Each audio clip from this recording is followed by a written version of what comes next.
Bonsoir. Tirez-vous une bûche et asseyez-vous près du feu pour un conte de Noël pirate. Cette histoire se passa en l'an 1815 du mois de décembre, date du 22. À cette époque-là, Annabelle n'était guère qu'une moussaillon à bord du navire dirigé par nul autre que le célèbre Capitaine Smoo. Le bateau fut accosté dans un village du nom de Salabresque pour l'hiver avant de repartir en mer dans les environs du mois d'avril. Annabelle et les autres moussaillons étaient partis dans les parages pour s'y amuser, le temps que le dîner s'y fasse préparer en cuisine. Tous jouions à la cachette paisiblement comme les moussaillons remplis d'énergie qu'ils étaient. Lorsque la noirceur prit place dans le ciel, Annabelle n'avait pas encore été trouvée. Elle sortit de sa cachette pour voir si ses camarades ne l'y avaient pas oubliée. Elle n'y voyait rien. Courageuse et peur de rien comme elle fut, elle s'aventura vers ce qu'elle crut être des maisonnées pas très loin. Avec le froid de l'hiver, mais bien habillée chaudement, elle continua sa route jusqu'à temps d'y voir une lumière au loin. Annabelle avança à pas de course. Elle dut s'y accrocher le pied dans une branche d'arbre. La première chose qu'elle vit en ouvrant les yeux étaient 3 petits êtres l'entourant avec, sur leur tête, de drôles de chapeaux pointus de couleurs différentes. Il y avait surtout du rouge et du vert. Prise au dépourvu, elle sursauta.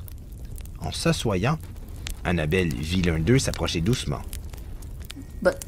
C'est le cas. Tu t'es pas fait mal, j'espère? Il lui donna un coup de main pour l'aider à se relever. Je m'appelle Daniel et voici Luca, Jack et... Moi, je suis Jacob. Il lui serra la main. Moi, c'est Annabelle. Enchantée de faire votre connaissance. Oui, je crois que je vais bien. Je me suis seulement égarée de mon équipage de moussaillons. Tu sembles tout trempé. Et je viens de voir que ton pantalon est déchiré. Tu es blessé au genou. Tu aimerais venir avec nous? Annabelle était un peu inquiète, car c'était vrai qu'il se faisait noir et froid. Après tout, son ventre aurait bientôt besoin d'un bon repas avec ces heures qui s'étaient écoulées. D'accord, je vais bien. Elle les suivit et vit qu'ils approchaient d'une maison en bois rond décorée de belles bougies aux couleurs magnifiques de rouge, de vert et de bleu, de beaux sapins verts recouverts de neige, et cela sentait bon. Plusieurs autres petits êtres aux chapeaux pointus se rassemblèrent autour d'elle. Et même quelques autres s'occupèrent de faire entrer des animaux avec des cornes en bois sur leur tête dans une autre petite maison. Un village tout entier se dressa devant ses yeux émerveillés de splendeur. Elle ne put dire mot devant ce paysage féerique, du jamais vu. Viens, Annabelle, il faut entrer maintenant. Tu vas prendre froid. En entrant dans cette belle maisonnée, Annabelle fut accueillie par une gentille dame. Bonjour, bel enfant. N'aie pas peur. Je me nomme Mère Noël. Mes petits lutins m'ont dit que tu étais perdu en chemin. S'il te plaît, ôte tes bottes et suis-moi. Je vais panser ta blessure et t'offrir de quoi manger et boire. Elle fit selon sa demande et suivit la mère Noël jusque dans une grande pièce. Annabelle s'assoya sur une bûche de bois recouverte d'un joli tissu. Mère Noël était vraiment gentille. Elle prit soin de recouvrir sa blessure et elle demanda à l'un de ses lutins d'aller chercher quelques vêtements de rechange pour qu'elle puisse réparer son pantalon abîmé. Un grand messieur avec une barbe blanche et un habit tout en rouge s'avança vers eux avec une assiette bien remplie en main. « Ho ho ho! Qu'avons-nous là?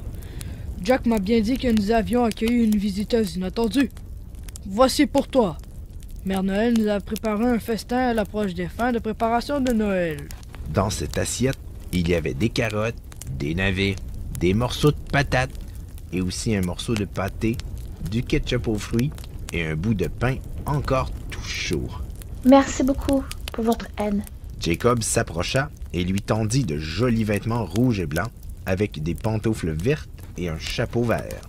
Pour ta sécurité, nous irons personnellement te porter sur ton navire à l'aube, car l'équipage doit s'inquiéter pour toi. Il se fait trop tard pour l'instant. Elle finit son repas et alla enfiler ce nouvel accoutrement.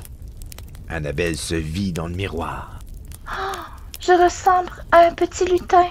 Avant le coucher, elle partagea un breuvage des plus intéressants à base de chocolat, de lait chaud et de quelques biscuits festifs que Mère Noël avait confectionnés à la main avec l'aide de lutins.